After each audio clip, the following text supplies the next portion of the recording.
pour notre mariage, on a failli tout annuler à cause d'un traiteur.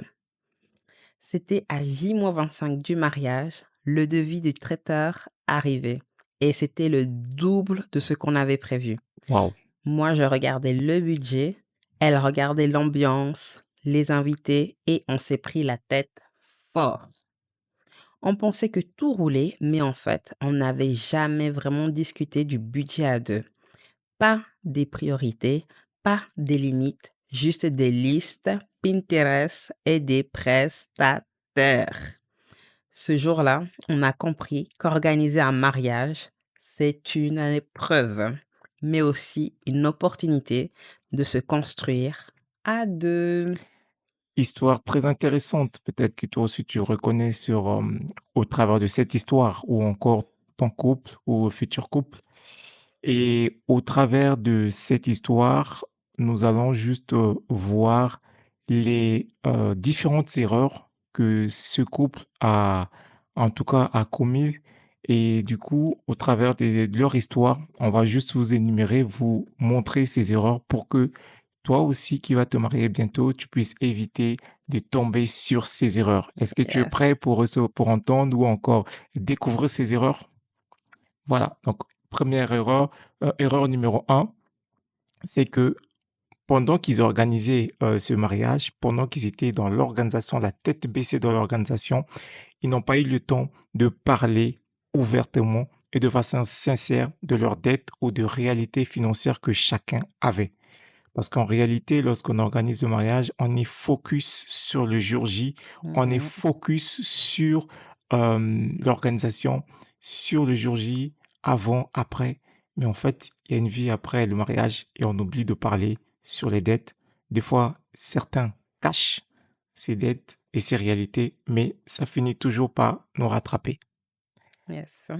Quelle est l'autre erreur, ma chérie? Bah aussi, carrément, en fait, c'est de ne pas avoir fixé de budget parce que bah lui, il est étonné et elle, bah, elle fait ce qu'elle a envie de faire, en fait. C'est pour elle, c'est le plus beau jour de sa vie et lui, il est comme étonné. Donc ça veut dire qu'il y a eu vraiment un manque d'échange par rapport à leur budget. Ils n'avaient pas de budget de mariage.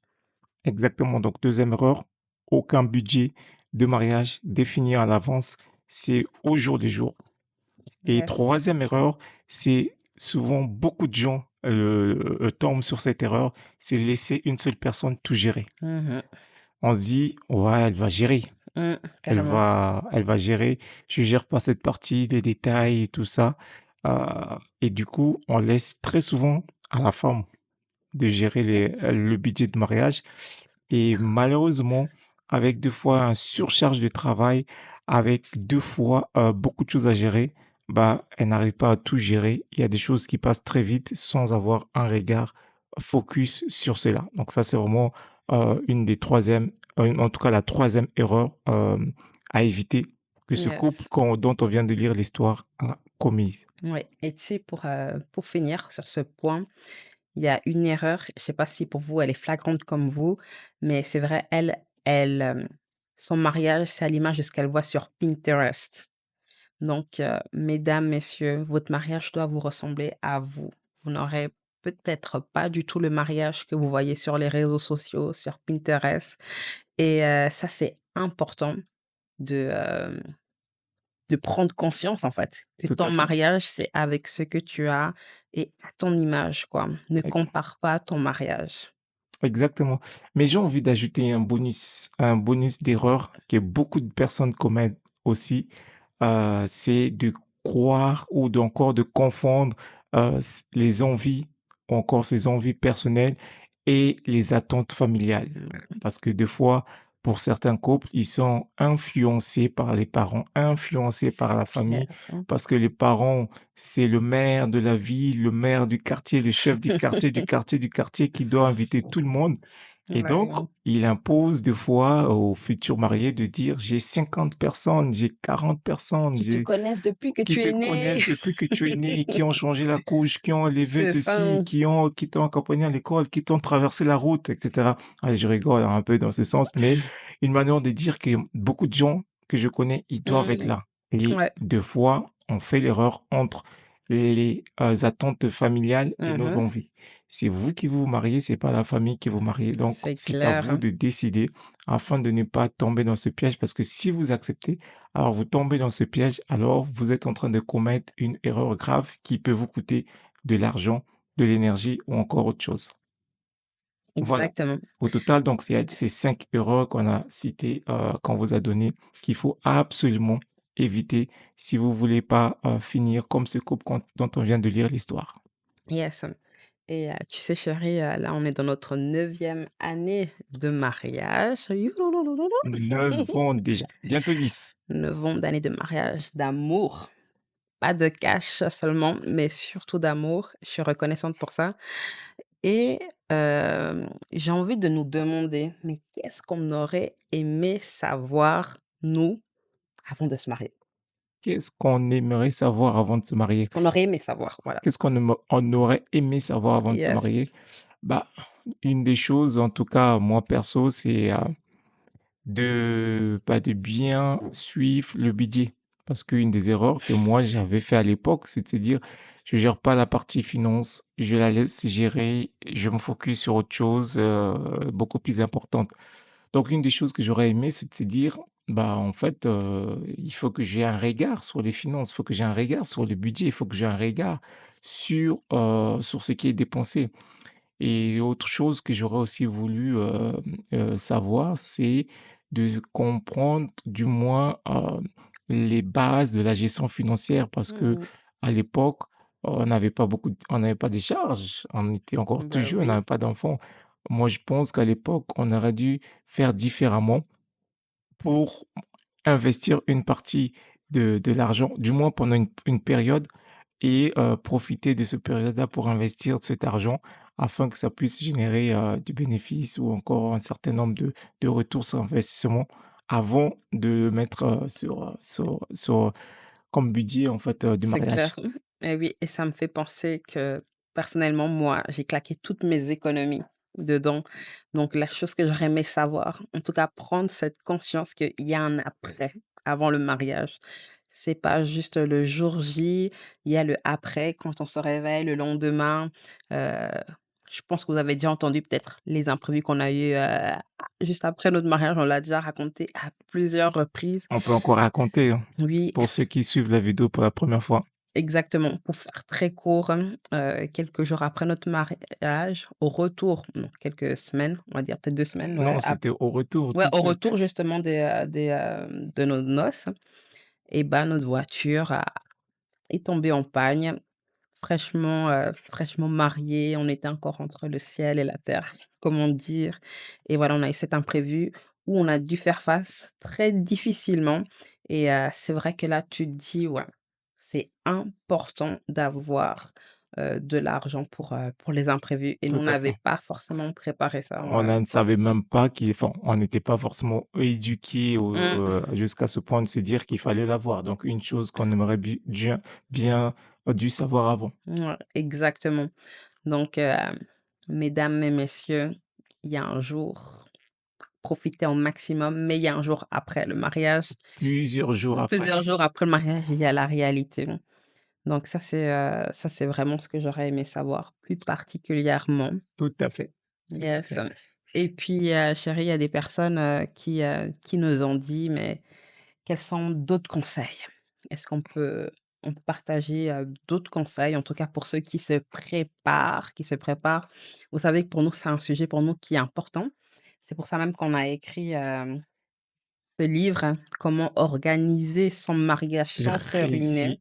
Réussi, réussi, Ouais, réussir, c'est ça? ouais, Ouais, c'est ce que j'ai dit. Réussir son mariage sans se ruiner et c'est tellement important. C'est une pépite, ça. C'est tellement important pour toi qui va te marier, qui pense mariage tout et à je fait. pense que Bah, tu les veux partager un conseils, conseil peut-être dans le oui, livre, on hein? peut partager plusieurs conseils qui est dans le livre. Un conseil qu'on a dans le livre, en fait, c'est d'identifier, en fait, les priorités. Donc je rappelle le livre «Comment organiser un mariage réussi sans se ruiner». C'est vraiment identifier les priorités. Dès le départ, il faut savoir qu'est-ce qui est pour vous la priorité? Est-ce que c'est, le jour J? Est-ce que c'est le traiteur? Est-ce que c'est l'ambiance, enfin, l'animation? Yes. Est-ce que c'est la déco? Est-ce que c'est le voyage de noces? Mhm. Mettez une priorité sur ce qui est, important pour vous. Mm. Dès que vous mettez ça en priorité, ça veut dire que vous concentrez plus de budget sur ça et le reste devient pas accessoire, pas, secondaire, mais non obligatoire. C'est-à-dire que si c'est pas correctement fait, vous êtes pas en fait, comment dire? Vous êtes pas en fait, vous êtes pas ça ne vous inquiète pas en fait, parce que pour Yes. vous, vous avez mis une priorité sur quelque chose. Yes. Donc ça, c'est une des choses, un des conseils. Commencez déjà à dire quelle est votre priorité. Est-ce que votre priorité, c'est le traiteur, le voyage de noces, l'animation ou le lieu, par Yes. exemple? Et puis ce point, ça permet vraiment de pouvoir faire des compromis, j'ai envie de dire, intelligents sur des aspects qui sont peut-être moins importants en fait.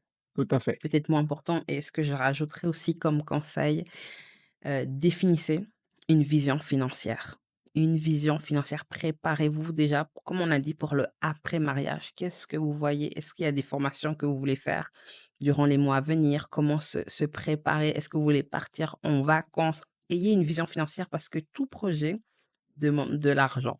Mais c'est Exactement. tellement important de définir ce que vous voulez Tout et à de fait. les convertir en objectifs, quoi, Tout en à fait. objectifs financiers. Tout à fait et puis aussi prenez, des rendez-vous où vous devez Oui, passer en revue le budget. Le mariage, c'est un projet et donc tout projet, bah, on doit passer en revue le budget. Vous avez un budget, vous devez suivre le budget du début jusqu'à la fin du mariage régulièrement. N'attendez pas, 2 mois après pour dire: «Ah, il nous reste que ça». Non, c'est une erreur grave. Donc suivez-vous progressivement. Si c'est par semaine, si c'est par semaine, c'est peut-être trop court. Au début, vous pouvez faire tous les 2 mois. Si par exemple vous vous mariez dans 2 ans, vous pouvez faire tous les 2 mois. Après, plus ça se rapproche, plus vous faites régulièrement des revues de budget jusqu'à ce que ça fasse mmh une semaine pour vérifier. Après, c'est un mois, tous les mois. Après, enfin, mh, d'abord tous les mois, après toutes les 2 semaines, après toutes les semaines, pour pouvoir faire vraiment la dernière ligne droite toutes les semaines pour vérifier, s'assurer que tout est bon et pour cela, on a plusieurs outils, n'est-ce pas? yes. Qu'on a à disposition. Donc, si tu peux leur en parler des Non, outils, vas-y, tu que peux ça continuer. soit dans le livre, à la fin du livre, il y a un QR code où vous pouvez récupérer 2 outils, soit pour ceux qui sont à l'aise avec Excel, un fichier Excel de budget de mariage, où vous pouvez regarder, récupérer, télécharger ce fichier de mariage où vous avez on va dire tous les aspects d'organisation de mariage, poste par poste, avec le budget. Vous pouvez juste rentrer vos chiffres et vous avez le fichier. Vous pouvez suivre votre budget du début à la fin. Ou vous avez aussi, pour ceux qui sont plus digital, avec un outil très puissant qui est derrière géré par l'IA. C'est on va dire un tableur ou un planificateur de budget avec Notion. Donc, vous avez aussi le lien. Notion, c'est une plateforme qui est drivée par l'IA. Vous téléchargez, vous faites rentrer vos chiffres et vous le suivez régulièrement. Vous pouvez faire des notifications, vous pouvez Yes, gérer la liste c'est d'invités. super complet, Bref, quoi. c'est super complet l'outil de Notion que vous pouvez télécharger, disponible en tout cas après achat de ce livre que vous pouvez trouver sur Amazon. Amazon, yes. Et pour finir, surtout, choisissez la bonne personne. On est d'accord, chérie, choisissez la bonne personne. Et c'était pas prévu, je profite pour dire, chérie, je suis tellement reconnaissant de t'avoir comme époux, meilleur Ouh, ami. j'ai des étoiles. Arrête, c'est bon. Et ouais, je t'aime. Moi aussi. Voilà, en tout cas, bientôt 10 ans. L'histoire n'est que au début Yes, et on vous dit à très bientôt. Mettez en pratique ces conseils pour éviter ces erreurs et d'éviter l'annulation de votre mariage. yes. À bientôt.